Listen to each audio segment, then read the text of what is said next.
on the stage, I have a very special guest, General Budanov. Welcome. You also heard some of the previous panel. The previous panel discussed negotiations, ceasefire, peace. But I want to discuss with you first the war itself, because General Budanov, as everybody here knows, is a very important man in the Ukraine government when it comes to the war and conducting the war. He is, of course, the chief of the defense intelligence in Ukraine. I think one of the most important advisors on the war, and really a specialist, and that's an understatement, of the enemy. So he knows Russia. I think he knows as no one else how Russia is conducting this war. And therefore, General Budanov, I would like to start with the war. Can you tell us, from your perspective, how is the war going? How is Russia achieving its objectives? What is happening currently, aside from all the politics? How is the war going? Доброго дня, перш за все. Good afternoon, to start with. Пряма відповідь на ваше питання. Direct answer to your question. It is the third anniversary of the outbreak of the full-scale invasion, but otherwise the war has been going on for 11 years. You are asking, has Russia achieved its goals? Not yet, thankfully. Second, strategic goals, have they changed? Again, the answer is in the negative, and I don't think that it will ever change. The Russian Federation deems itself an empire, not a federation, and for empire, it takes the core, Russia, Belarus, which is almost Russia, and Ukraine. Without these three components, Russia doesn't think this empire will ever be. Any expert in Russian affairs will confirm that. In view of this, it'll go all lengths, political, economical, social, you name them, to subsume Ukraine, its territory, its population, well, Slavic people, so to speak. It wants our plants and factories. Without Ukraine, there will be no Russian empire. Therefore, their strategic objective hasn't changed at all. No, I think that is indeed what we're seeing. So Putin's strategic objectives are still there. And therefore, we must continue, of course, to support Ukraine as long as this war is going on. Could you tell us a little bit about the scenarios that you are thinking in the current situation? So what could happen to the American support, what could happen to the European support, and how can you then sustain for as long as necessary the war efforts that Ukraine is doing now? Ви мене питаєте, які сценарії... You're asking about scenarios, potential scenarios, or scenarios that I think are in Putin's mind, so to speak? Well, actually, both. I would also be interested in what you think Putin is doing, but perhaps you can expand also on your own scenarios and then on what you're expecting.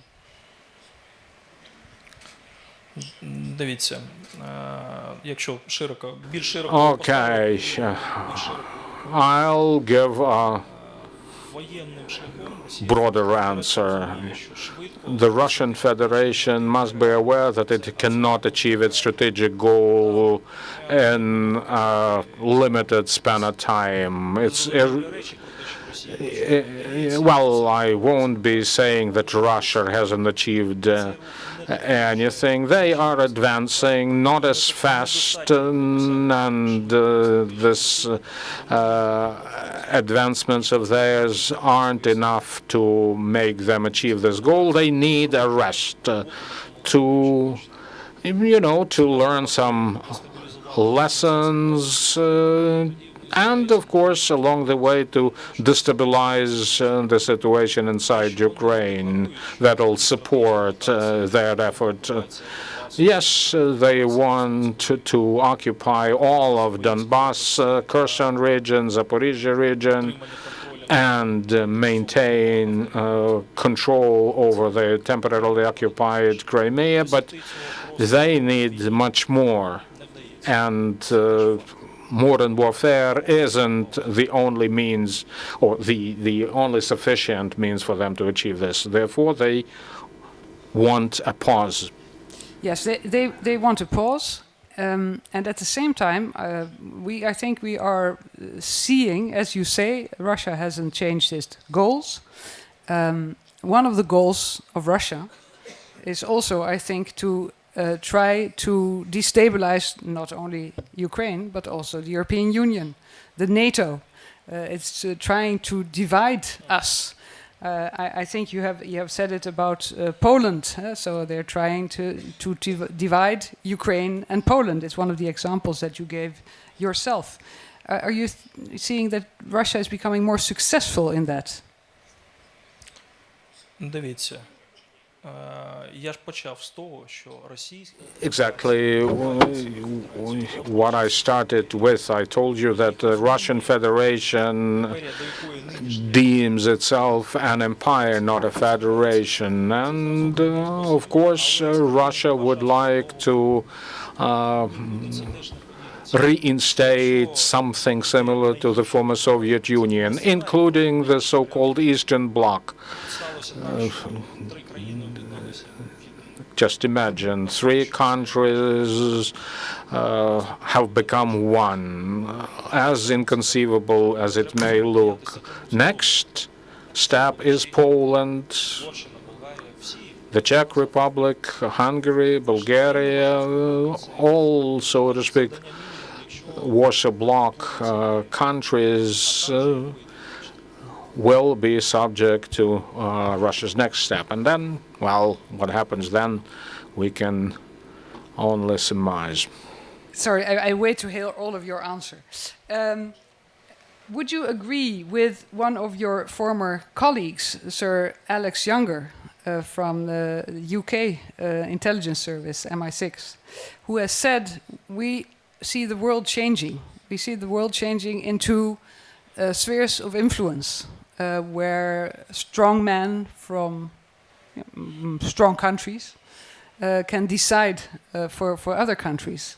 And Alex Younger, he said, what we have to do is to adapt and become from soft power, we have to become hard power. Otherwise, we are going to be the ball in this game. I thought that was a very striking analysis. I think he did it this week. Of course, he has the same kind of intelligence that you had. Would you agree with him? Ви знаєте, я дам вам зовсім непопулярну, мабуть, відповідь. Well,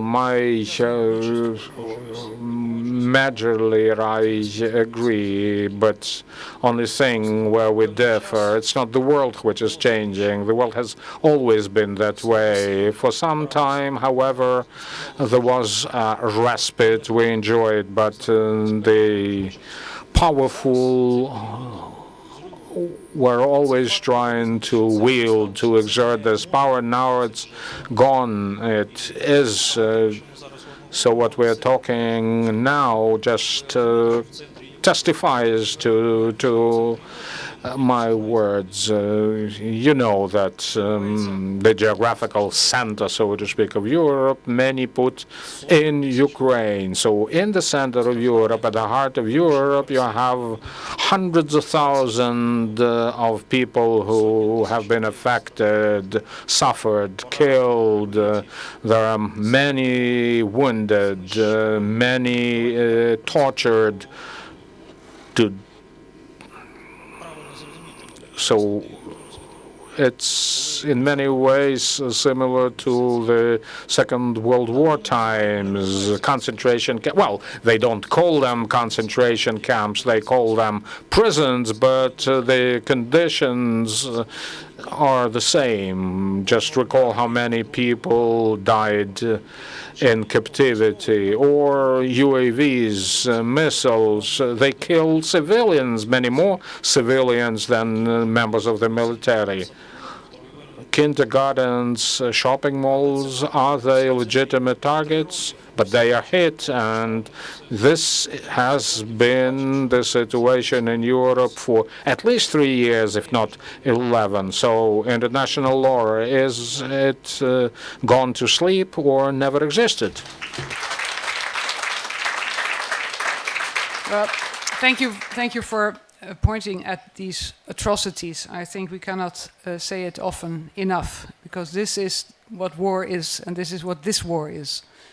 About the killing, about the war crimes, about the kidnappings. And that can never be off the table, that accountability. I agree. Let me mention one thing that you of yourself also mentioned publicly, which is that North Korea is supplying about half the ammunition that the Russians are using. And that, of course, also North Korean troops are involved in the war. What are you expecting on that side, and what could we do about it?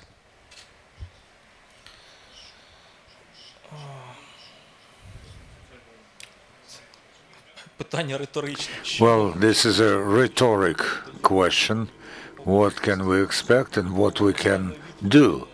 There's no definite answer to this within current circumstances. You can either stop this, and you can only stop this in a military way to remove the problem, or become agreed to this. And to mention this as a statistical factor, yes, there are Northern Koreans and Europe.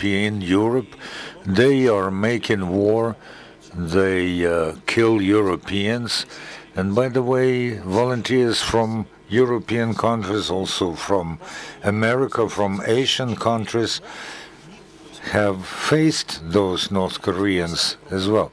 Just think about this, whether anyone in 1950s, when the USSR was there, could believe that Northern Koreans would be fighting in Europe.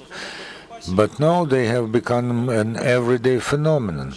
As far as munitions are concerned, even officially now, 41% of the Russian Federation major budget, fundamental budget, because there's an additional budget as well, goes for war. These are horrible figures. 49% of artillery munitions of 122, 155 millimeters, as well as self-propelled shells, are being delivered from Northern Korea, almost 50%. Over this time, Northern Korea has sent a lot of armored vehicles to Russia and self-propelled guns, 120, and 120 self-propelled rocket launchers. 12,000 troops from Northern Korea started combat against us. Nowhere else in Europe. What can we speak about here more? Yes, I think it's important to point to that as well, because that is, we called it a game changer when it was first disclosed by Ukraine and by Korea, but it's still going on. And in fact, it was a game changer, but our response was not accordingly, I think. And I think also that in the other part of the world, in the Indo-Pacific, they have to worry about the fact that they are gaining combat experience in North Korea. So not only have they a huge arsenal of weapons and munition that's going this direction, but they're also training. And that's very worrisome. Can I ask you on your comments that you have made about this year being the year that you expect a ceasefire? And you said it, I think, irrespectively of the political discussions in Washington and in Saudi Arabia. You were expecting a ceasefire for a different reason. Could you expand on that a little bit?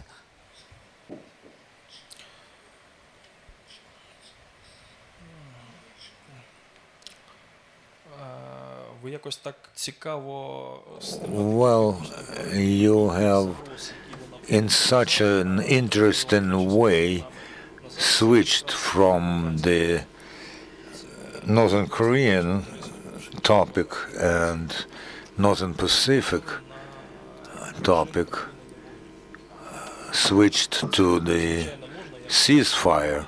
Of course, you can somehow link those things, but they are completely different.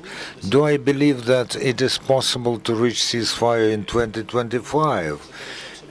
And can we reach peace, which are, of course, totally different things? I do believe in the ceasefire, and as far as stable and long-lasting peace is concerned, I would leave this under doubt. This is my personal opinion, but it again boils down to the Russian strategic goal, which they won't be able to reach this year. And they will continue their efforts to reach it and use different hybrid and other forms. And of course, the issue of occupied territories will not go away if we just reach ceasefire. This is Damocles' sword. We will not recognize the occupation, and they will not recognize that we do not recognize this. But as far as ceasefire is concerned, this is absolutely real possibility. Yes. Can I finish, because we have to finish? There was. I'm sorry for switching from subject to subject, but also a very shocking thing. You spoke about an assassination attempt on your life, and that is also a reality that you have to live in your position. What can you say about this? Я керівник спецслужби, і замахи на моє життя це Well, I'm head of a special service, so attempts at my life are, in principle, very normal phenomenon. You should not over-dramatize it. This is the choice that we make. We live with this, and we are responsible for this. And I would say that the leaders in the country which we are fighting now feel themselves just as I do. We should not place too much significance on it.